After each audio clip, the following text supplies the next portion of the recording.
दोस्तों, जब मैं आपको फ़िल्म इंडस्ट्री के किस्से सुनाता हूँ तो लगता है कि सब कुछ बहुत अच्छा चलता होगा, सबको बहुत तरक्की मिलती होगी, सब खुश रहते होंगे, सबके साथ बहुत कुछ बढ़िया चलता होगा। लेकिन हमेशा ऐसा नहीं होता है, हालात बदले हुए भी होते हैं। कई बार इंसान के हालात इतने ख़राब होते हैं या इंसान के अंदर इतना लालच भरा होता है कि उसको अपने रिश्ते और खून भी दिखाई नहीं देते। एक 6 साल की बच्ची जिसकी माँ पैसों के लालच में उसको दिन-रात फ़िल्मों में काम करा रही थी, उसका बचपन छीन रही थी, उसका मानसिक स्थिति क्या होगी इसका अंदाज़ा हर कोई नहीं लगा सकता। उस पर सबसे बड़ा जुल्म कि मात्र 6 साल की छोटी सी उम्र में उसके साथ बलात्कार किया गया। ये कहानी एक्ट्रेस डेज़ी ईरानी की है। ये वही डेज़ी ईरानी है जो पुरानी फ़िल्मों में बाल कलाकार, पहले वो लड़का बन के आती थी, बाद में लड़की बन के आती थी और लड़के के रूप में बहुत सारी फ़िल्में की उन्होंने। ईरानी का जन्म जो है ईरानी जोस्टैन परिवार में हुआ था और उनकी मातृभाषा गुजराती थी। वह 3 बहनों में सबसे बड़ी हैं। अन्य 2 बहनें जो हैं हनी ईरानी और मेनका ईरानी हैं। हालाँकि डेज़ी का जन्म एक पारसी परिवार में हुआ, लेकिन बाद में उनकी दिलचस्पी ईसाई धर्म में बढ़ गई थी। 1975 में वह मुंबई में न्यू लाइफ फेलोशिप की सदस्य बन गई थी। साल 1955 में फ़िल्म बंदिश से बतौर बाल कलाकार डेज़ी ईरानी का डेब्यू हुआ था फ़िल्मों में। उनकी माँ ने उन्हें पैसे कमाने के इरादे से फ़िल्म इंडस्ट्री में धकेला था। एक और इंटरव्यू में डेज़ी ईरानी ने कहा है कि उनका और उनकी बहन हरीना ईरानी का कोई बचपन नहीं था। दोनों काम करती थीं क्योंकि उनकी जो माँ है उनसे हमेशा फ़िल्मों में काम कराती रहती थीं। बतौर बाल कलाकार डेज़ी ईरानी ने जागते रहो 1956, नया दौर 1957, धूल का फूल 1959 जैसी बहुत बड़ी फ़िल्मों में और बहुत सफल फ़िल्में रही हैं, इनमें काम किया है। 1959 की कैदी नंबर 911 और 1970 की कटी पतंग में डेज़ी व उनकी बहन हरी ईरानी दोनों ने काम किया है।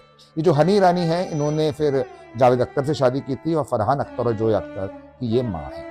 यानी जावेद अख्तर की पहली पत्नी है। फरहान व जोया अख्तर के अलावा साजिद खान व फराह खान भी डेज़ी के भांजा-भांजी हैं क्योंकि फरहा साजिद की माँ मेनका ईरानी डेज़ी की बड़ी बहन थी। पिछले साल ही मेनका ईरानी का देहांत हुआ था। मेनका ईरानी भी कुछ फ़िल्मों में बतौर बाल कलाकार काम कर चुकी हैं। डेज़ी ईरानी ने उस इंटरव्यू में एक और शॉकिंग खुलासा किया था। डेज़ी ने बताया था कि जब वो टीनेजर हो गई थी तब एक प्रोड्यूसर ने उन्हें बुरी नज़र से देखा था। उनका फ़ायदा उठाने की कोशिश की थी।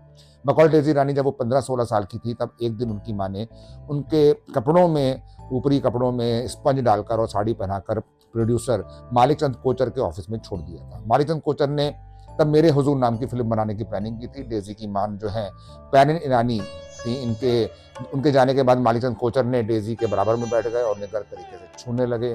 डेज़ी ईरानी ने बताया कि उन्हें मानिकचंद कोचर की उस हरकत पर गुस्सा तो आया, लेकिन उन्हें एक शरारत भी सूझी। उनकी माँ ने जो स्पंज वाली उनको कपड़े पहनाए थे, उसमें से उन्होंने स्पंज निकाल के मानिकचंद कोचर के हाथ में रख दिया। ये देखकर मानिकचंद कोचर शॉक्ड रह गए और वो डेज़ी ईरानी से दूर हो गए।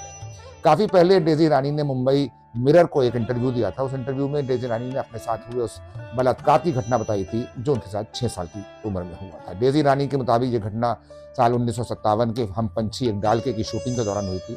डेज़ी तब चेन्नई में थी। डेज़ी की माँ ने उस आदमी को डेज़ी का गार्जियन अपॉइंट किया और उसे डेज़ी के साथ उस फिल्म की शूटिंग के लिए चेन्नई भेजा था।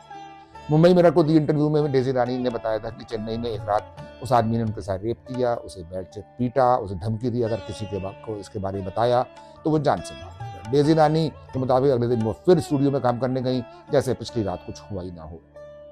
डेज़ी ने कहा था कि उन सालों तक उन्होंने अपनी माँ को इसके बारे में कुछ नहीं बताया। डेज़ी के साथ उस दिन जो चेन्नई में उसने गलत हरकत की थी, वो उसका नाम था नज़र। वो गायिका जो थी ज़ोहराबाई अंबाले वाली, उनका रिश्तेदार था और चूँकि उसकी फ़िल्मी दुनिया में काफ़ी जान-पहचान थी, तो डेज़ी की माँ पैरिन ईरानी ने डेज़ी को उस आदमी के साथ भेजा था, ताकि वो आदमी अपने कॉन्टैक्ट्स की मदद से डेज़ी को स्टार बनाने में मदद कर सके।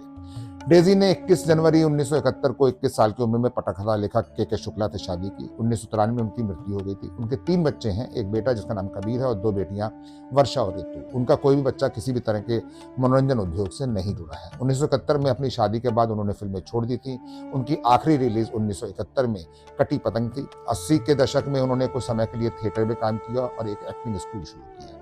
1990 के दशक की शुरुआत में अपने पति की मृत्यु के बाद वह कॉमेडी टीवी सीरियल देख भाई देख और आस्था जो 1997 में आया था, क्या कहना और शरारत, इनमें दिखाई दी। वो शरारत फिल्म जो 2002 में आई थी उसमें दिखाई दी और अपने भतीजे साजिद खान की फिल्म जो 2010 में आई है हाउसफुल, उसके बाद भतीजी फराह खान की अभिनय की पहली फिल्म शिरीन फरहाद की तो निकल पड़ी 2012 में दिखाई दी, जिसका निर्देशन बेला सहगल ने किया था। तो कई बार ऐसा होता है कि आपकी ज़िंदगी बहुत उतार चढ़ाव से भरी होती है, बहुत कष्टों से भरी होती है, लेकिन चूंकि आप काम करते रहते हैं और जब आप बच्चे होते हैं तो आपको पता नहीं होता कि आपके साथ किस किस तरह का व्यवहार हो रहा है। तो हमेशा कोई बहुत अच्छी चीज़ें तो नहीं होती, लेकिन उसके बाद भी डेज़ी ईरानी, हनी ईरानी फ़िल्म इंडस्ट्री की बहुत मानी जानी हस्तियाँ रही हैं, और उन्होंने हनी ईरानी तो देखिए जावेद अख्तर साहब से शादी करी, और फरहान और ज़ोया अख्तर जैसी उनकी बेटियां हैं, और साजिद अली और फराह खान को भी कौन नहीं जानता कि कितनी बड़ी बड़ी फिल्में उन्होंने की हैं, और कितने अच्छे कैरियोग्राफी भी उन्होंने फिल्म इंडस्ट्री में की है। तो दौर अपने तरह चलता रहता है, हर आदमी की ज़िंदगी एक सी नहीं होती। ऐसे किसी और किस्से के साथ अगली बार मैं फिर आपके सामने प्रस्तुत होऊंगा। तब तक